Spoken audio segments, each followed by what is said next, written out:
kadumine on muutunud omamoodi nähtuseks, millel on mitmetahulised probleemid, mis lisavad olukorrale keerukust. Kaasaegsel tehnoloogilisel ajastul, kus jälgimine on muutunud tavapäraseks, võiksime eeldada, et mõned neist mõistatustest lahendatakse koheselt, kuid tegelikkuses see nii ei ole. On väga tõsiseid hirme, et juhtum, mis puudutab Joanne Cyan Lavakit, 38-aastane mees, kes elas 2024 aastal Uus-Meremaal Dargavilles, on jõudnud tupikusse ja see võib peagi soiku jääda. Tema perekond otsib meeleheitlikult vastuseid, kuid on öelnud, et neil on täielik usaldus Uus-Meremaa politsei vastu ning nad loodavad endiselt, et tema juhtum lahendatakse lõpuks. Uute vihjete ja asjakohase teabe kogumiseks on nüüd avalikkusele avaldatud turvakaamera salvestised. Selle aasta 2. augustil leiti Joanna säilmed härra Piro rannas oma Mari ja Ranga randade vahel ning uurijatele oli kohe selge, et ta oli kuriteo ohver. Alustati mõrva uurimist ja peagi avaldati teave ka avalikkusele. Politsei teatas, et nad otsivad Joanne'i riideid, mille hulka kuulusid valge Nike T-särk, tumedat värvi Everlasti püksid ja punased Adidase jalga libistatavad jalanõud. Samuti ei suutnud nad leida tema autot ning palusid avalikkusel musta Mitsubishi Outlanderit tähele panna. Nad lisasid, et mingil hetkel oli sõiduk pargitud oma Mari randa viiva sissepääsu juurde, kuna tunnistajad nägid seda seal sama aasta 1. augustil umbes kell 19:00. Kuigi uurijad pole juhtumi kohta palju rohkem teavet avaldanud, on nad palunud kõigil, kes märkavad valget 2012 aasta Toyota Hiluxi kastiautot, millel on koerapuurid peal, nendega ühendust võtta, kuna nad usuvad, et see sõiduk võib olla seotud Joanne'i surmaga. On teada, et Joanne ja tema pere veetsid sageli aega rannas, kus ta leiti, kuid politsei on keeldunud ütlemast, kas nad teavad, miks ta tol ööl, mil ta elu kaotas, seal oli.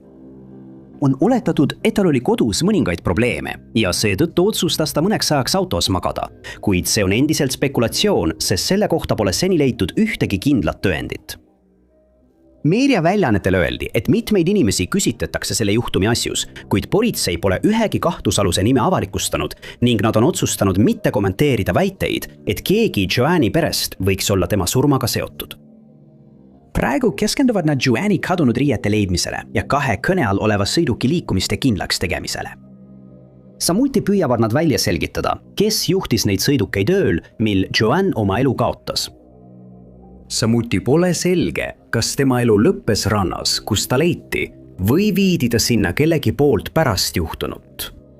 Avaldatud üksikasjades selgub, et eelmisel päeval veetsid Joanne, tema abikaasa Jared ja nende lapsed aega rannas ning hiljem samal päeval saatis ta Jaredile sõnumi, et läheb sinna veel korraks enne koju minekut. Aga ta ei jõududki koju ning järgmisel hommikul hakkas Jared paanitsema, kui ta ärgates leidis Joanne'i telefonist sõnumi, mis ütles lihtsalt aita. Tema perekonda teavitati hiljem, et Joanne leiti surnuna piirkonnast, mis asus rannast mõnevõrra eemal, kuhu ta oli öelnud end minevat. Jared Dial tundus see sõnum eriti kummaline, sest Joanne ei saatnud kunagi ühesõnalisi sõnumeid. Kui tal oleks autoga probleeme olnud, oleks ta selgitanud, mis viga on ning seetõttu usub Jared, et Joanne saatis talle sõnumi kellegi kontrolli all olles, kes ta hiljem tappis. Politsei on avaldanud turvakaamera pildid mehest, kellega nad soovivad rääkida, kuna arvatakse, et tema oli viimane inimene, kes Joanne'i elusana nägi. Tema nägu on piltidel unustatud, kuid loodetakse, et keegi tunneb ta ära ja võtab ühendust. Kui sul on Joanne'i juhtumi kohta mingit teavet, palutakse sul helistada numbrile 105 ja viidata juhtumi numbrile 240 80 39 062. Jodi Dallas Pennington oli tuntud oma looduse armastuse poolest. Ta käis sageli koos sõpradega telkimas ja kala. 49-aastane Jacksonville'i Arkansasi elanik elas üsna rutiinset elu, käies sageli lühikestel reisidel oma lemmiklooduspaikadesse. Üks asi Jodi kohta oli see, et ta ütles alati kellelegi, kuhu ta läheb ja hoidis ühendust, eriti kui plaanid muutusid. Tema ootamatu ja ette teatamata kadumine märtsis oli kindlasti ebatavaline ning jättis Jacksonville'i kogukonna vastuseid otsima. See oli 11. märts, kui Jodid viimati nähti Jacksonville'is, kui ta lahkus oma kodust oma punase 1995 aasta Ford F-150 kastiautoga. Seda sõidukit oli raske mitte märgata. Selle tagaaknal oli valge metssiga kujutav kleevis. tagumise akna ääres kuulijälgede kleebised ning kastis eristatav hall tööriistakast. Kummalisel kombel polnud mingit märki sellest, kuhu ta läks, ega ta teavitanud kedagi oma plaanidest. Tema venna Bernie sõnul käis ta vahel nädalavahetustel üksi kalal või telkimas, kuid mitte kunagi nii pikalt ega ilma kedagi teavitamata. Tema käitumist peeti äärmiselt ebatüüpiliseks. Järgmine joodiga seotud märkamine leidis aset juba järgmisel päeval, kui Pine Bluffis, Arkansas'es asuvad sõiduki tuvastuskaamerad jäädvustasid Fordi 55 miili kaugusel Jacksonville'ist. Pole teada, kas Jody oli see, kes autot juhtis, kui see kaamerasse jäi, kuid see oli ainus vihje, mis neil oli. Pärast seda üht olulist vihjet jäi juhtumaga kõhedust tekitavat soiku. Rohkem ei olnud ühtegi märkamistega tõendit, mis võiks viidata tema asukohale. Sellest saatuslikust päevast alates on Penningtoni perekond väsimatult vastuseid otsinud, lootes leida midagi, mis lõpetaks selle piina lõplikult. Bernie on väljendanud sügavat muret teabe puudumise pärast. Ta käis läbi kõik jahipidamise, kalastamise ja telkimise kohad, kus tema vend tavaliselt käis, kuid temast polnud mingit märki. Ei ühtegi jalajälge, isiklikku eset ega isegi Fordi rehvi jälge. Tundus, et Jody oli maa pealt kadunud, jättes endast maha vastamata küsimused ja saladuse. Penningtoni perekond polnud ainsad, kes kadunud meest otsisid. Jacksonville'i politseiosakond viis samuti läbi oma uurimise, kasutades kõiki võimalikke vahendeid, kuid jäi siiski tühjade kätega. Kui politsei ja perekond pöörduvad abi saamiseks kogukonna poole, istuvad nad ärevalt, oodates seda ühte telefonikõnet, mis võiks nende jaoks kõik muuta. Jody kadumisest on möödunud mitu kuud, kuid ühtegi jälge pole leitud ja Jody on endiselt kadunud. Tivet selle kummalise kadumise kohta saab edastada Jacksonville'i politseiosakonnale numbril 501 982 3191. Avalikust on hoiatatud, et nad ei läheks ligi kahtlusalusele, kes on seotud 19. septembril Inglismaal Wolverhamptoni Whitmore-Rinsi piirkonnas toimunud mõrvaga. Ning kui teda nähakse, tuleb viivitamatult politseiga ühendust võtta, kuna arvatakse, et tal võib olla relv ja ta võib rünnata igaüht, kes tema vabadust ohustab. Üleskutse on seotud rünnakuga 28-aastase Dwayne Millsi vastu, kes leiti sel päeval Lesteri tänavalt surnuna. Arvatakse, et kahtlusalune, kelle isik on nüüdseks tuvastatud kui Mohammed Manir Khan, ründas sel päeval Dwayne'i tulirelvaga ning selle tagajärjel kaotas Dwayne oma elu. Rünnaku käigus sai vigastada ka teine mees, 32-aastane Sayed Zain Ali, kes viidi haiglasse ja jäi sinna kriitilises seisundis. Mohammed, keda lähedased tunnevad kui Manny, on teadaolevalt seotud Wolverhamptoni piirkonnaga ning tema tabamiseks on nüüd avaldatud ka turvakaamera salvestised. Piltidel on näha, et tal on seljas musta ja hallivärvi kapuutsiga dressipluus, sobivad püksid ning peas must nokkmüts. Samuti on avaldatud selge foto Mohammedi näost, kuna turvakaamera salvestis on mõnevõrra udune ja tema nägu pole täielikult nähtav. Salvestis tehti umbes 12 tundi enne rünnakut Dwayne'i vastu, millest teatati politseile pärast seda, kui keegi kuulis piirkonnas tulirelva lasku. Kui esimesed reageerijad saabusid, oli Dwayne juba surnud, samal ajal kui Sayed viidi kiiresti lähedal asuvasse haiglasse. 2 meest istusid Lesteri tänaval autos, kui Mohammed neile lähenes, tõmbas ootamatult välja tulirelva, sihtis sõidukit ja avas tule. Ei ole teada, kas ta suhtles ohvritega enne rünnakut või kas nad üksteist tundsid. Rünnaku põhjus on praegu teadmata, kuid uurijad on öelnud, et nad töötavad ööpäevaringselt, et välja selgitada, mis juhtus ning leida Mohammed, et ta saaks oma tegude eest kohtu ette toodud. Dwayne'i ja Seedi perekonnad on rünnakust laastatud ning nad otsivad meeleheitlikult vastuseid, muuhulgas sellele, miks Mohammed tol päeval neid ründas.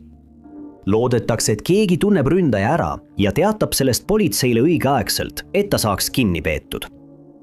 Kui teil või kellelgi teie tuttavatest on sellist teavet, palutakse teil helistada numbril 101, viidates logile 358 19. septembrist. Või võtta ühendust Crime Stoppersiga numbril 0800 555 111. Tuhanded ja tuhanded pered üle kogu maailma tunnevad igal aastal ängi, kui nende lähedased lihtsalt koju ei tule. Mõned on sunnitud elama leinaga, kui nad leiavad selle inimese elutu keha.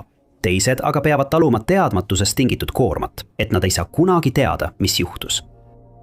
Üks Põhja-Iirimaa perekond pidi silmitsi seisma just selle kurva viimase variandiga. Gerard Conway elas Cookstownis, kui tema perekond teatas tema kadumisest 2007 aasta veebruaris. Väidetavalt diagnoositi 32-aastasel mehel mõned aastad varem bipolaarne häire, mis muutis tema äkilise kadumise veelgi muret tekitavamaks.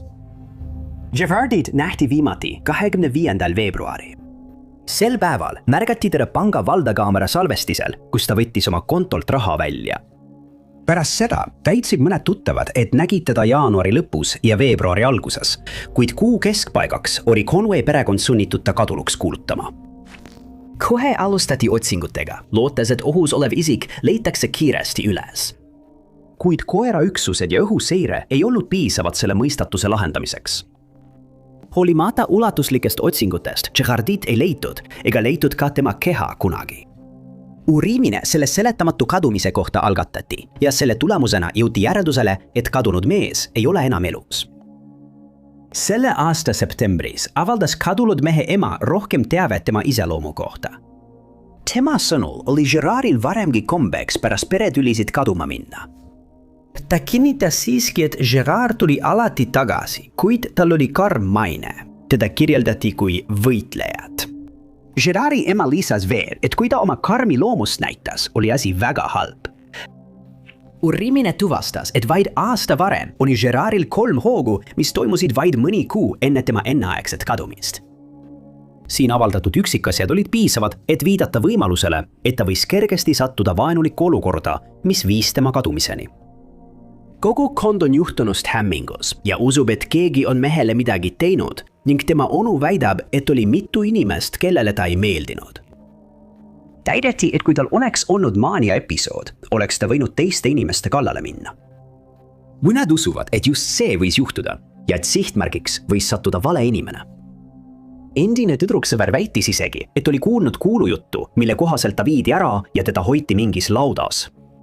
Kuid see kõik oli vaid perekonnaliikmete, politsei ja kogukonna spekulatsioon.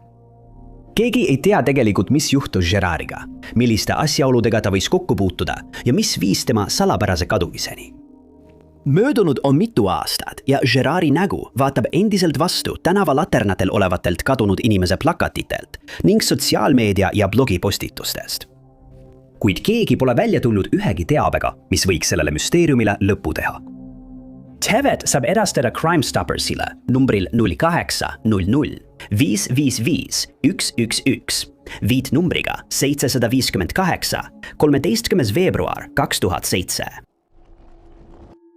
Uus-Meremaa Põhjasaarel. Gisborne'i politsei on palunud kõigil tunnistajatel, kes võivad teada midagi 36-aastase Bill Painemangi juhtumi kohta, endast märku anda, kuna tema mõrva uurimine on ummikusse jooksnud. 29. septembril 2025 võttis üks kohalik elanik ühendust politseiga, et teatada, et ta leidis Riverdale'i linnaosas teadvuseta mehe. Kui politseinikud sündmuskohale jõudsid, leidsid nad Bill Painemangi lamamas ühe maja murul Lighton Roadi ja Riparada tänava vahel. Ta viidi lähedal asuvasse haiglasse, kus arstid tegid kõik endast oleneva, et teda elustada, kuid nende pingutused olid asjatud, sest ta suri saadud vigastustesse mõni aeg hiljem.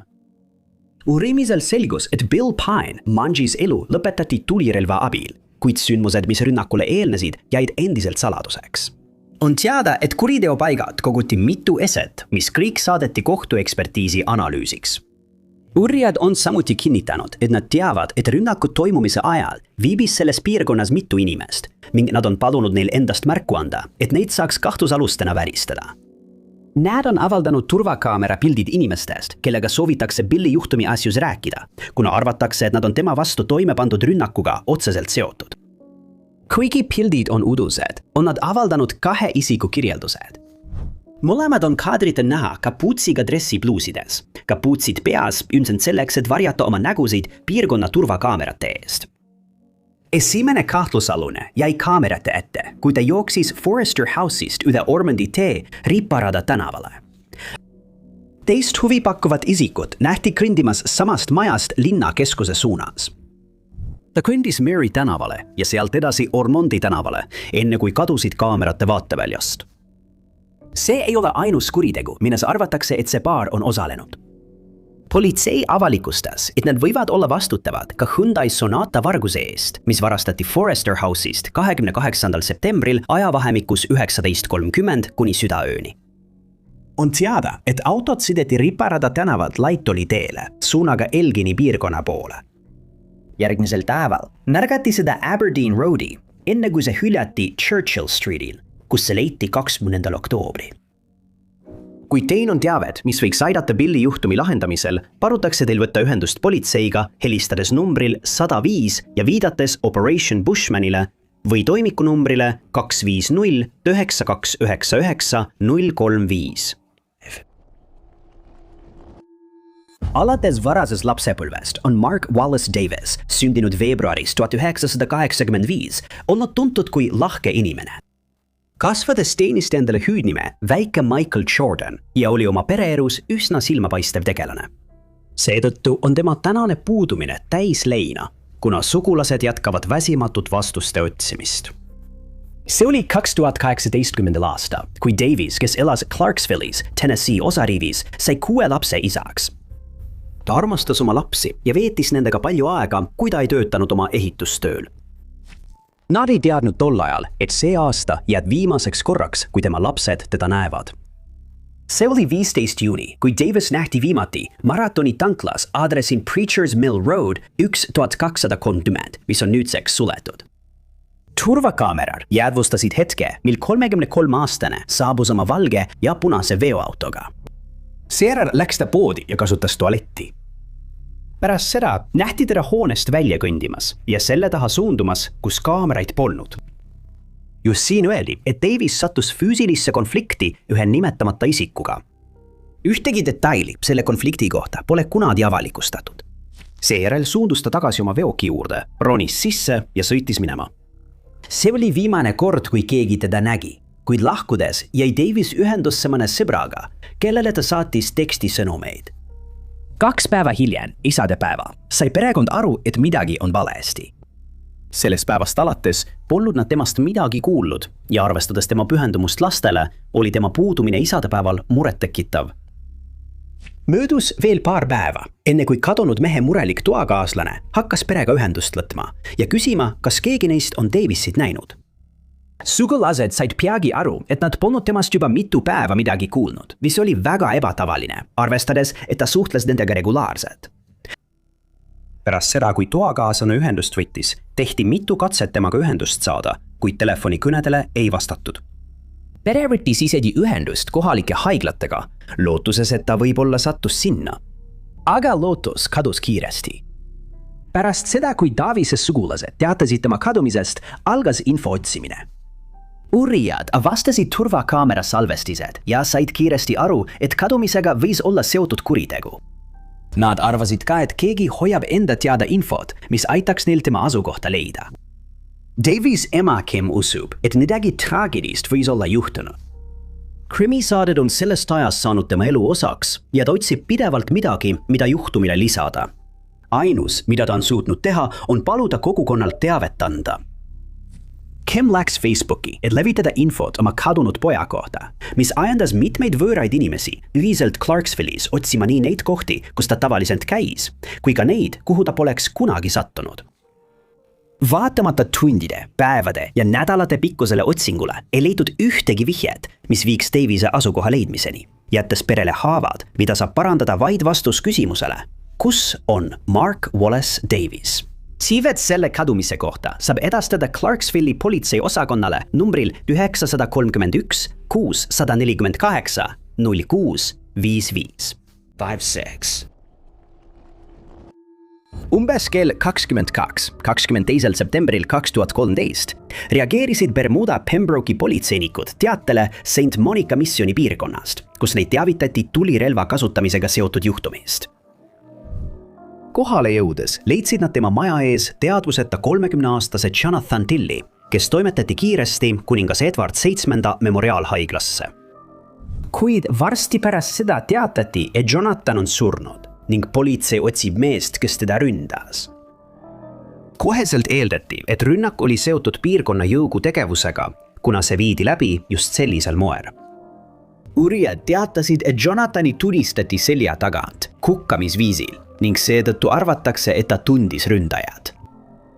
Politseipatrullid saadeti kohe mitmesse piirkonda, kuna kardeti, et rivaaljõuk võib süüdlaste vastu kätte maksta, kuigi arvatakse, et Jonathani ründaja tegutses rünnaku hetkel üksi.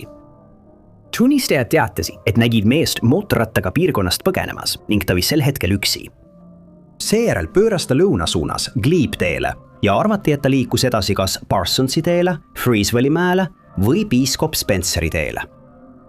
Tunnistajad kirjeldasid, et nägid Jonathanit üritamas sellelt mehelt põgeneda, kuid tal ei õnnestunud seda teha ja tema elu lõppes.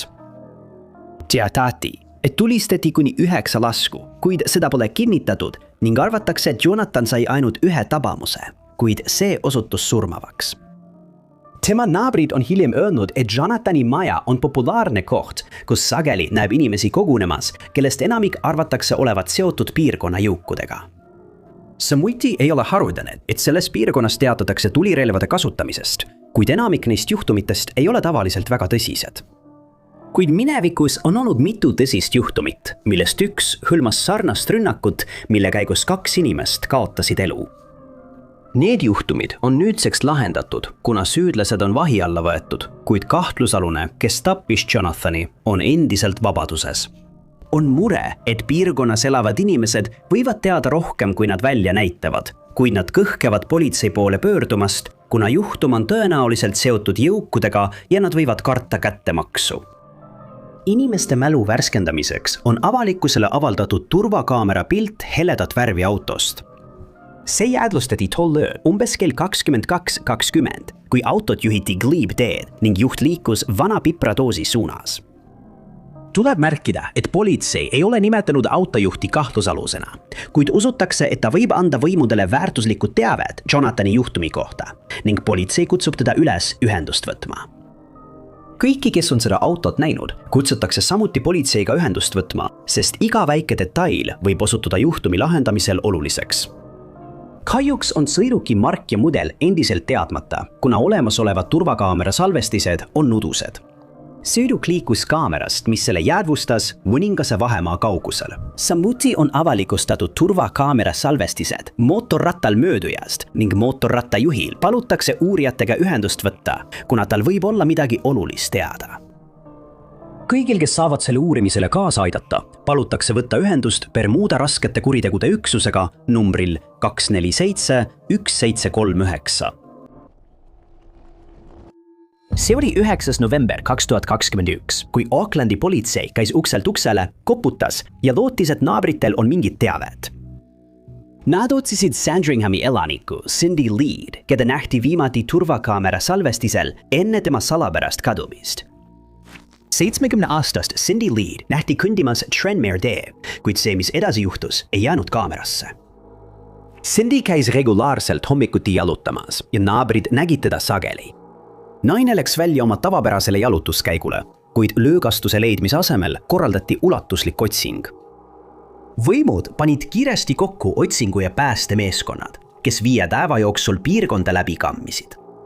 Otsingute käigus püüdsid politseinikud leida piirkonnast ka muid turvakaamera salvestisi, lootes jälgida Cindy liikumist ja välja selgitada, kuhu ta võis jõuda.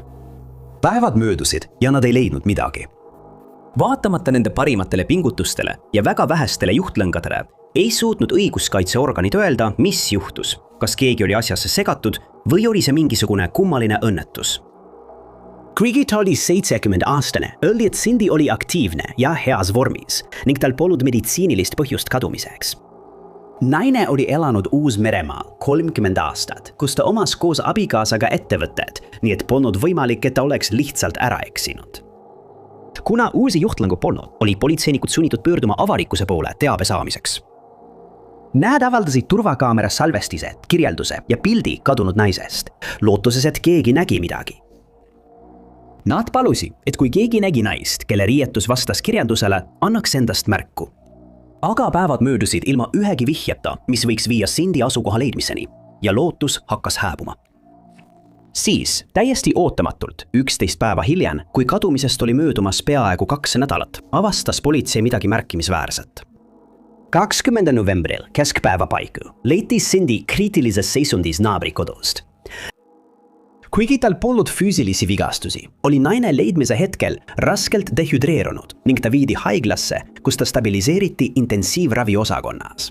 Selgus, et just seda ühte maja, mis oli asustamata, ei otsitud enne seda päeva. Politsei avaldas, et Cindy oli üles leitud, kuid ei saanud öelda, mis tema kadumise põhjustas ning et see selgub alles siis, kui ta on piisavalt terve, et rääkida. Kuid 2025 aasta seisuga on selle kummalise kadumisega seotud asjaolud endiselt mõistatus. Cindy Lee kadumise puhul on endiselt palju küsimusi vastuseta. Kuidas ta majja sai? Kui politsei oli sellele uksele koputanud, miks ta siis ei hüüdnud? Kas see oli viltu läinud inimrööv või oli süüdlaseks tundmatu meditsiiniline juhtum? Uus Luna Walesi politsei teatas, et 28-aastane Hong Lee Chi, kes elas 2022 aastal Sydneys, Austraalias, kuulutati esmakordselt kadunuks tema perekonna poolt 11 mail samal aastal, kui nad ei suutnud temaga ühendust saada. Alustati uurimist ja üheks esimeseks vihjeks oli turvakaamera salvestis, kus Chi lahkus umbes kell 18:00 Macquarie tänaval asuvast korterelamust. Samal õhtul ning salvestis tehti avalikkusele kättesaadavaks. See näitas, kuidas Chi kõndis läbi hoone foyer ning väljas asuvad kaamerad salvestasid, kuidas ta väljas kõndis. Seejärel nähti teda telefoni kontrollimas, enne kui ta mööda tänavat edasi kõndis. Teda nähakse mitu korda üle õla vaatamas, kuid pole teada, kas see oli kuidagi seotud tema kadumisega. Uurijad ei teadnud, et see salvestis näitas viimast teadolevat hetke, mil Chi oli elusana nähtud. Tema perekond ütles, et ta nägi teda viimati Sydney raekojas 11 mail umbes kell 13:00 ja et ta lõpetas siis äkitselt nende sõnumitele vastamise. Kõned tema telefonile läksid kõneposti ja seetõttu otsustasid nad politseiga ühendust võtta. 6. augustil kutsusid linnatöötajad politsei, kui nad sattusid Hawkesbury's Packer Roadi põõsastes surnud mehe jäänustele. Jäänused saadeti laborisse testimiseks ja tulemused kinnitasid, et tegemist oli Chiga. Tema surma asjaolusid peetakse kahtlasteks ning arvatakse, et ta oli kuriteo ohver. Kuid juhtumis on tehtud vähe edusamme ning uurijad on palunud avalikkuse abi kõigi asjakohaste faktide kogumisel. Nad on palunud kõigil, kes rääkisid Chiga päevadel enne tema surma, nendega ühendust võtta, kuna neil võib olla tema juhtumiga seotud teavet. Paljud küsimused on endiselt vastuseta. Näiteks, kuidas Chi sattus umbes 80 kilomeetri kaugusele piirkonnast, kus teda viimati turvakaamera salvestisel nähti. Pealegi poleks ta kunagi lihtsalt ootamatult lõpetanud suhtlemist oma perega ning seetõttu on arvatud, et ta viidi piirkonda, kus ta leiti enne kui ta tapeti. Saadaval olevad allikad pole maininud, kas tema surma põhjus üldse kunagi kindlaks tehti. Samuti pole teada, mis oli rünnaku motiiv tema vastu. Kuid üsna pea hakkas selgem pilt kujunema, kui uurijad hakkasid koguma teavet Chi elu kohta. Selges, et ta oli väiksemat sorti ebaseaduslike ainete diiler. Ja lõpuks tuvastasid nad kahtlusaluse, 28-aastase Ferenc Stemleri, kes toodi ülekuulamisele. Kuna aga puuduvad tõendid, mis seoksid teda Chi juhtumiga, ei ole talle seni süüdistust esitatud. Sellest ajast alates on Stemler nimetatud kahtlusaluseks ka teises juhtumis, kus 2 meest, Mulia ja Etuate Sian, sattusid relvastatud maskeeritud mehe sihtmärgiks, kui nad külastasid juuksurisalongi. Mõlemad mehed jäid ellu pärast vigastuste ravi saamist. Kõigil, kellel on teave Chi juhtumi kohta, palutakse võtta ühendust kuritegude vihjetelefoniga aadressil 333 000. Politseil on vähe vihjeid Scott Schwartzi kadumise kohta, keda viimati nähti turvakaamera salvestisel lahkumas oma kortermajast Liberty Townshipis, Ohios. Liberty Centeris on mitmeid kaameraid, kuid ainult üks meist salvestas teda. Butleri maakonna šerifi büroo leidis video, kus mees laskub trepist alla kell 20:13. Tal oli seljas hall CSI särk ja tumedad teksad. Ja siis ta kadus. Scott, 60-aastane mees, kes elab Blakey tänava 7500 majanumbri piirkonnas, tal oli Georgias pere, mistõttu ta jagas sageli oma aega 2 koha vahel. See oli 19. august 2024, kui ta lahkus oma korterist ja kadus seejärel. 2 päeva hiljem läks tema naine Batvari maakonna šerifi büroosse, et teatada oma mehe kadumisest. Ta ütles politseinikele, et tal on raske temaga ühendust saada ja nii kaua temast mitte midagi kuulda oli kindlasti ebatavaline. Urijad suundusid peagi pärast seda korterisse, lootuses leida vihjeid, mis võiksid viia tema asukoha järile. Peel valvekaamera salvestiste polnud seal midagi. Politseinikud ei leidnud mingeid jälgi sunniviisilisest sisenemisest, kuid nad leidsid köögi tasapinnalt järele jäänud toitu, mis väidetavalt pärines Brio Italian Grillist, viidates justkui sellele, et Scott kavatses korterisse tagasi tulla. Tema auto ja mobiiltelefon jäid samuti maha. Teda ei nähtud kunagi ühelgi teisel kaameral, mis oleks võinud paljastada tema järgmised liikumised või selle, kas keegi ta peale võttis. Peaaegu aasta hiljem ei ole šerifi büroo saanud ühtegi vihjet ega jälge, mis võiks viia Scotti asukoha leidmiseni. Nad on saatnud teateid politseijaoskondadele kuni Columbusse linnani välja, lootuses, et keegi nägi midagi. Vaatamata tema mobiiltelefoni, finantsandmete ja arvuti kontrollimisele pole ühtegi jälge välja tulnud. Politsei ei leidnud mingeid kuriteo jälgi ega ka märke sellest, et oleks pärast seda raha välja võtnud või kasutanud. Scott kõndis tol saatuslikul päeval trepist alla ja kadus salapäraselt. Kõik teated, mis võivad aidata selle isiku leidmisel, palume edastada Butler County Sherifi büroole numbril 513-785-1300. Juhtumi numbriga 245-789.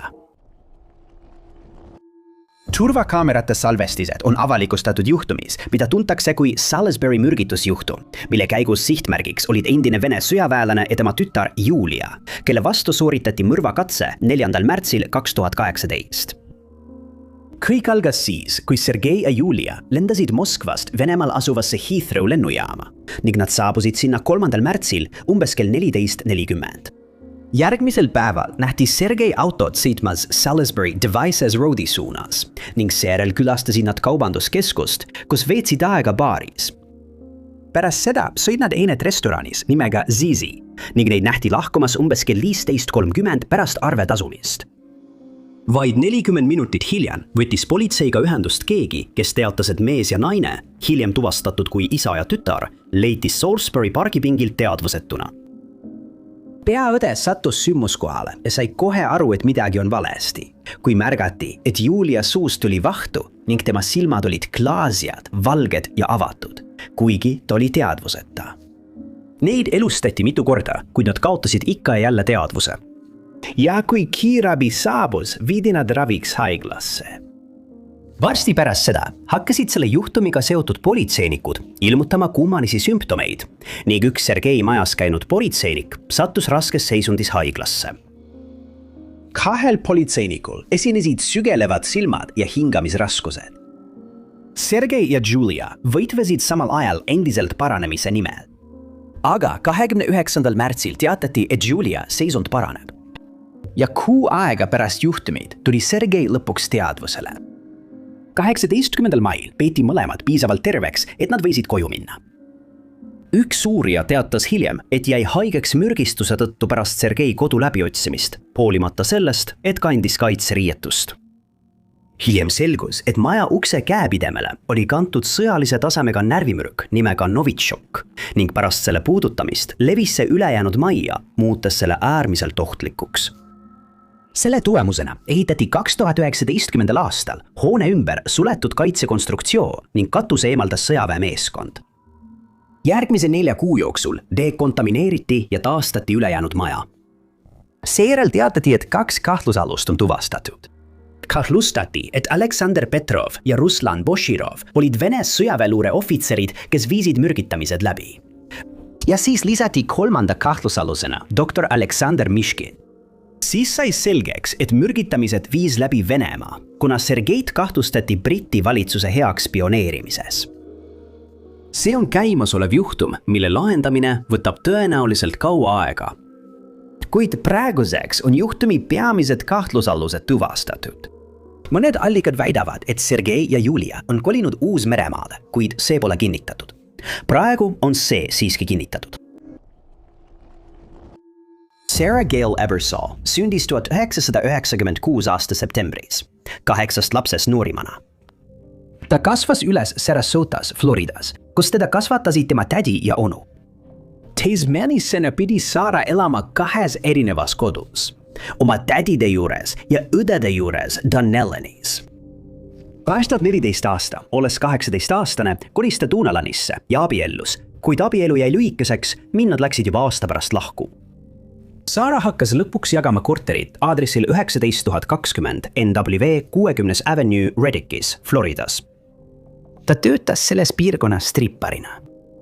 Vaatamata väikesele tagasilöögile, lahutusele, lahkuminekule ja tagasi Reddickisse kolimisele, läks Sarah elu hästi, kuid see lõppes järsult 2. märtsil 2023, kui ta salapäraselt kadus. See oli umbes kell 19 õhtul, kui ta töölt lahkus ja oma õele sõnumi saatis, paludes end koju viia. Õde aga polnud saadaval ega saanud talle järele tulla. 50 minutit hiljem saatis ta veel ühe sõnumi, paludes õel oma lastele tervitused edasi anda. Siis kell 22.11 saabus viimane sõnu. Tagantjärele vaadates soovinuks õde, et ta oleks suutnud teda seda mitte tegema veenda. Selles viimases sõnumis kirjutas Sarah, et ta ronib suvalisse veokisse koos suvaliste meestega, keda ta kirjeldas kui kauboisi. Ta näis olevat nende seltskonnas rõõmus ja ootas lõbusat sõitu koju. Sarah jäi Circle K tankla valvekaamerasse aadressil 19780 North Highway 441, kui ta ronis koos 2 mehega musta kastiautosse. 26-aastane naine ei jõudnud kunagi koju ning teda pole sellest ajast saadik nähtud ega temast midagi kuulda olnud.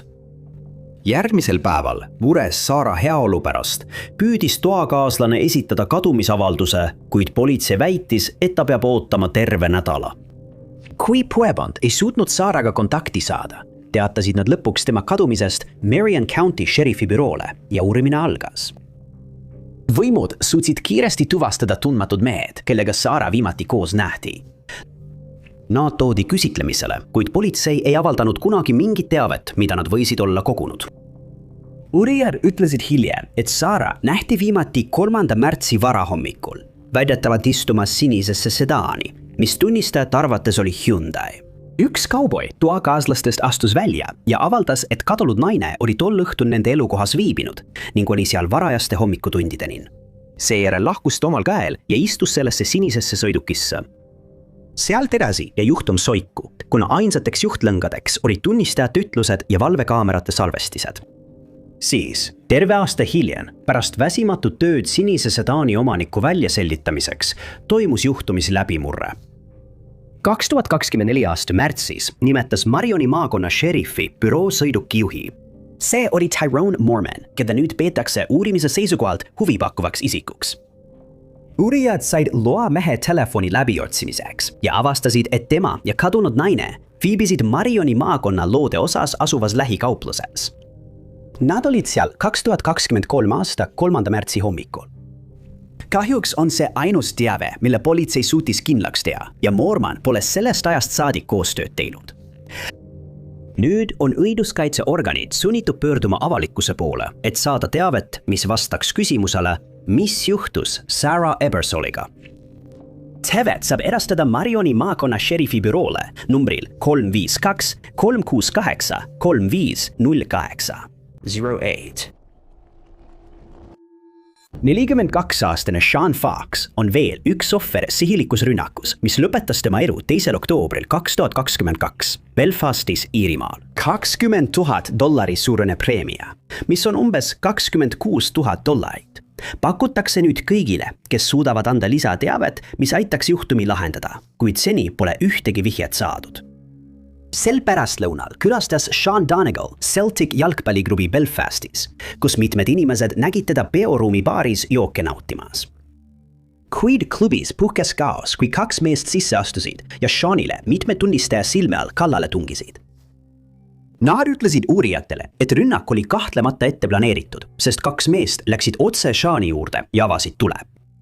Nad jätkasid tulistamist ka pärast seda, kui Sean oli maha kukkunud, seistes mingil hetkel tema kohal ja tulistades teda edasi.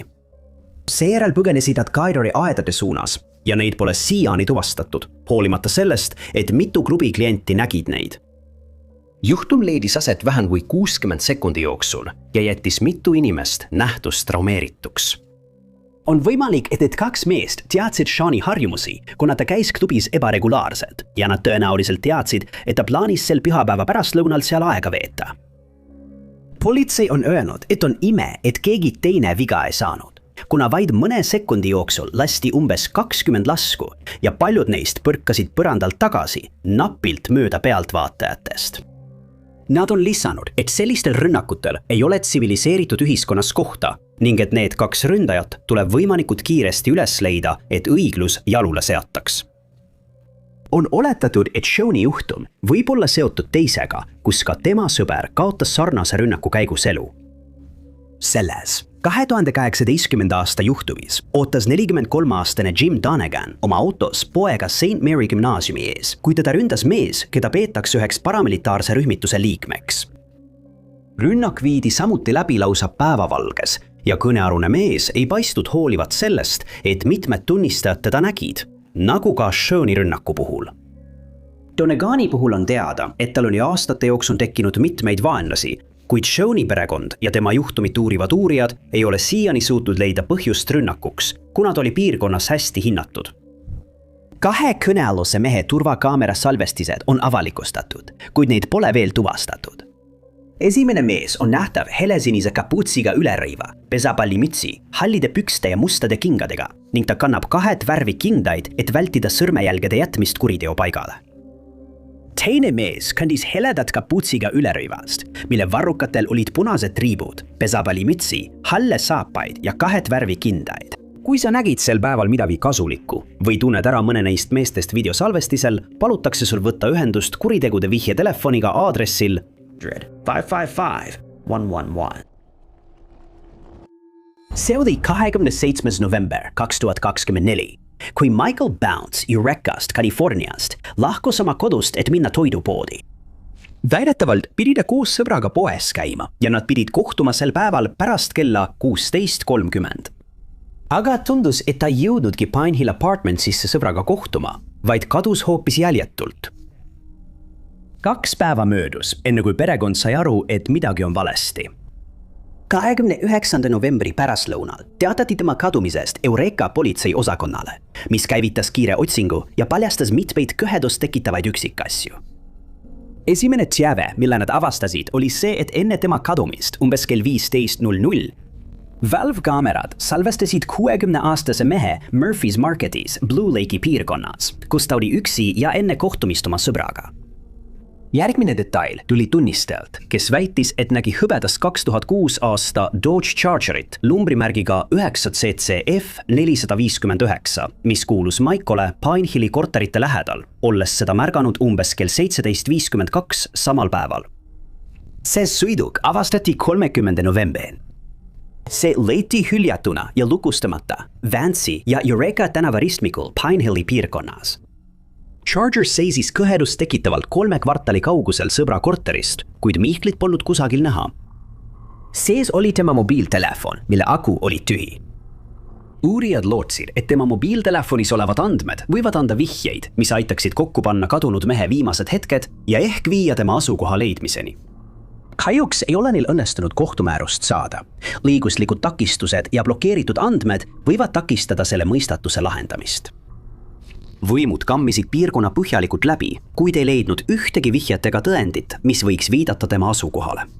Politsei leidis seejärel veel ühe jälgimiskaamera salvestise, mis pärines piirkonnast, kust sõiduk leiti. Videos oli näha, kuidas Charger sõitis Vance Avenue'le, esituled oli välja lülitatud.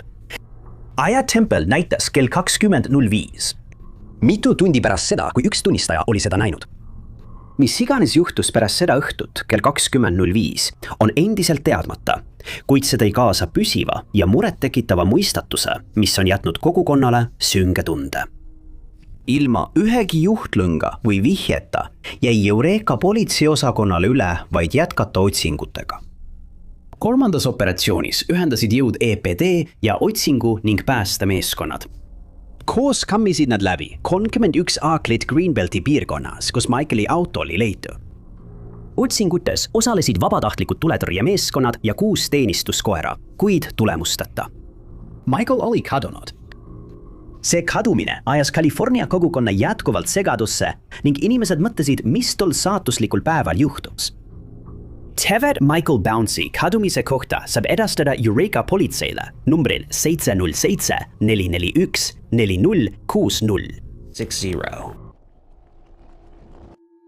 21-aastane Athene Borsinos võis küll olla endise Melbourne'i, Austraalia politseiniku poeg, kuid ta ei astunud kindlasti oma isa jälgedes. Teati, et ta oli seotud erinevate kuritegelike tegevustega ning arvatakse, et see oli üheks teguriks rünnakus, mis tema elu nõudis.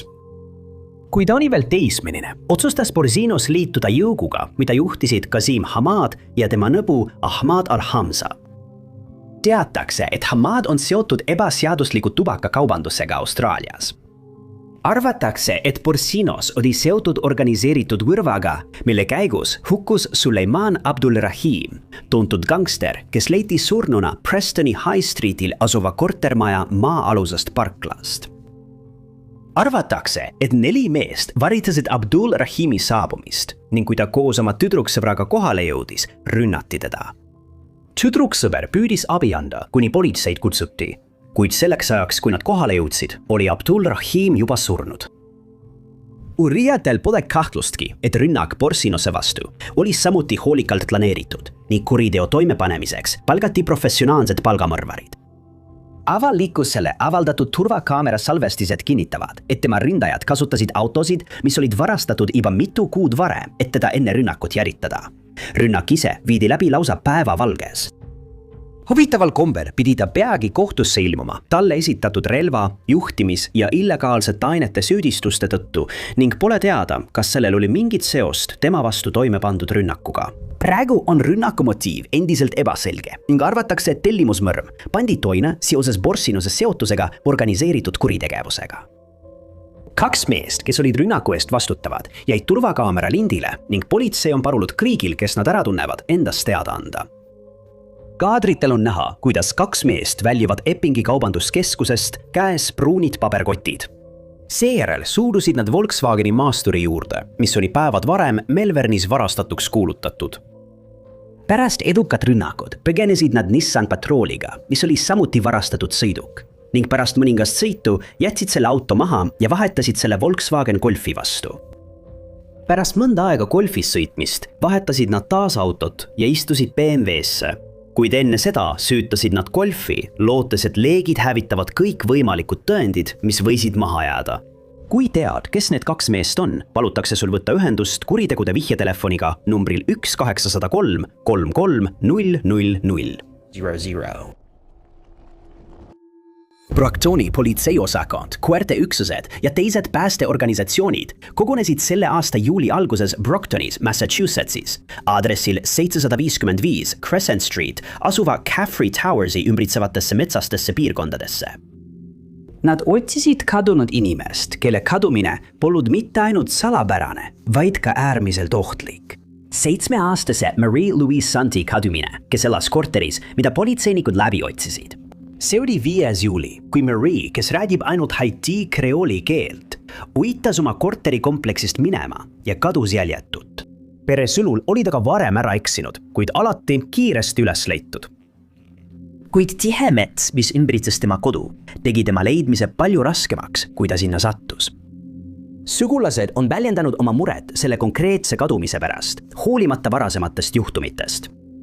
Hirm tema heaolu pärast kasvas päevade möödudes üha suuremaks. Marie jäi turvakaamera lindile otse kortermaja ees, kus nähti teda väljumast, kuid ei olnud näha, kuhu suunas ta võis minna.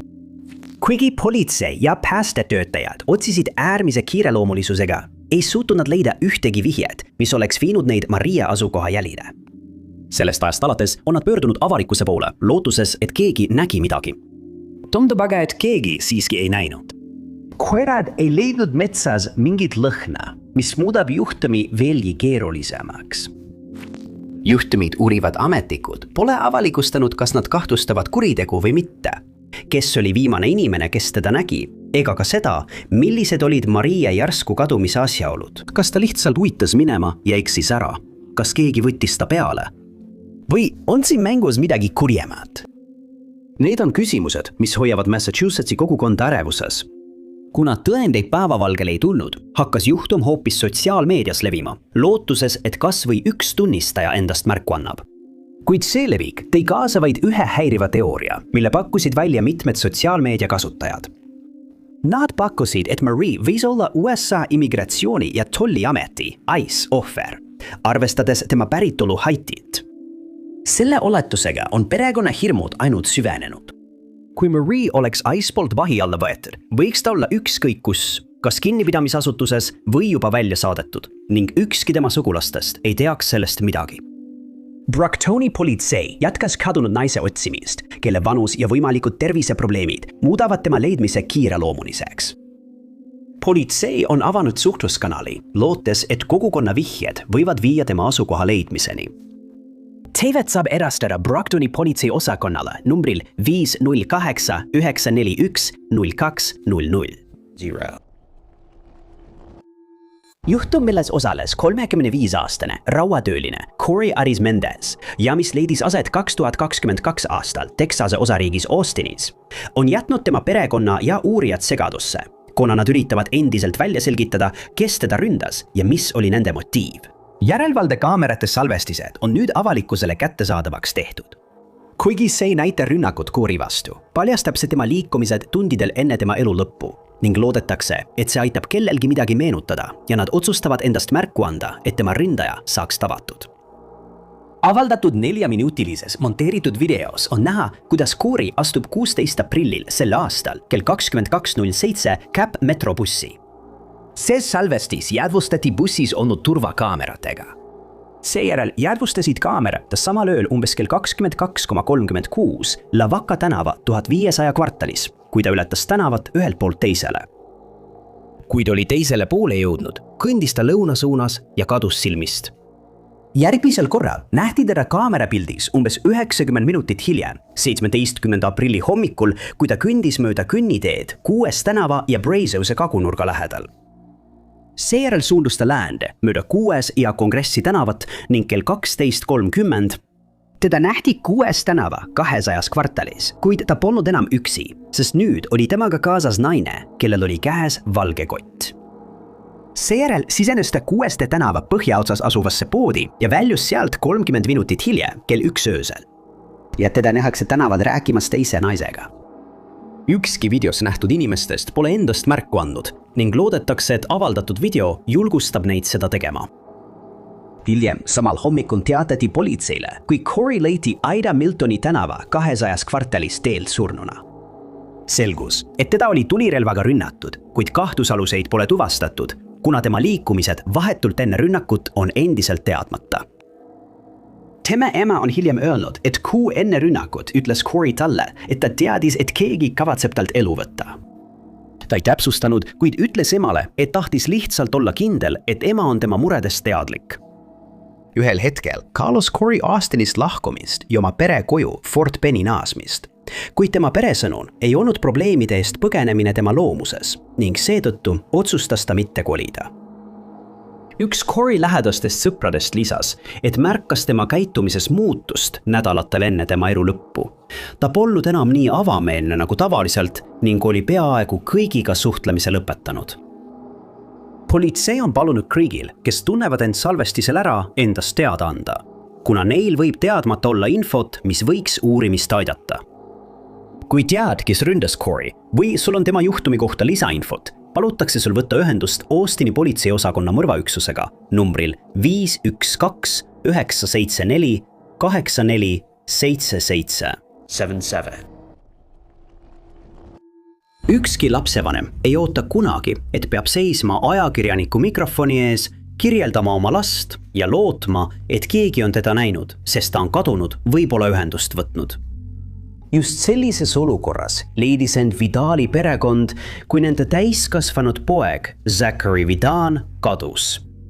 Nad kirjendasid teda kui suurepärast noormeest, kes tõeliselt nautis pere keskel olemist. Ta ootas alati nende ühiseid koosviibimisi, kus kõik koos lõbutsesid. Need lõbusad perekoosviibimised muutusid võimatuks pärast Zachary arusaamatut kadumist 2022 aastal. See oli selle aasta 22. oktoober, kui 27-aastane Zachary astus sisse Pottsvillis, Pennsylvania osariigis Route 61 piirkonnas asuvasse 7-Eleveni kauplusesse East Norwegian Streetil. Teda nähti poe valvekaamerast, kus tal oli seljas punane särk, sinised teksad, beež jakk ja Oakley pesapallimits. Kaamera salvestas tema sisenemise umbes kell 16:00 sel päeval ning samuti tema lahkumise, tähistades tema viimaste hetkede algust enne kadumist. Hiljem samal päeval suundas väidetavalt Zachary kuskile Pottsvilli kodupeole. Selle maja elanike sõnul lahkus Zachary järgmisel päeval vara hommikul ning teda pole sellest ajast saadik nähtud ega temast midagi kuulda olnud. Vidali perekond ei usu, et noormees kavatses kaduda ning arvab, et keegi teab midagi ja omab võtmetähtsusega infot Zacharys asukoha kohta. Pärast seda, kui tema kadumisest teatati, alustas Pottsvilli politsei kiiresti vihjete otsimist. Üks vihje tuli kohe pärast kadumist, väites, et Zacharyt nähti kõndimas mööda raudteerööbaid, mis viisid linnast välja. Võimud ei suutnud aga seda nägemist kinnitada, mistõttu jäid ainsateks kinnitatud liikumisteks enne tema kadumist vaid kaamerasalvestis lähikauplusest ja peol osalemine. Väidetavalt käis Zachary sageli Pottsvilli avaliku raamatukogu ümbruses ning Marketi ja Centeri tänava rattal, kuid teda pole nähtud üheski neist kohtadest, kus ta tavaliselt viibis. Samuti on pakutud, et ta võis olla kas Schuylkill Haveni linnas Pennsylvanias või Sharp Mountainin Ida-Pennsylvanias, mis on osa Ridge and Valley Appalachia mäestikust.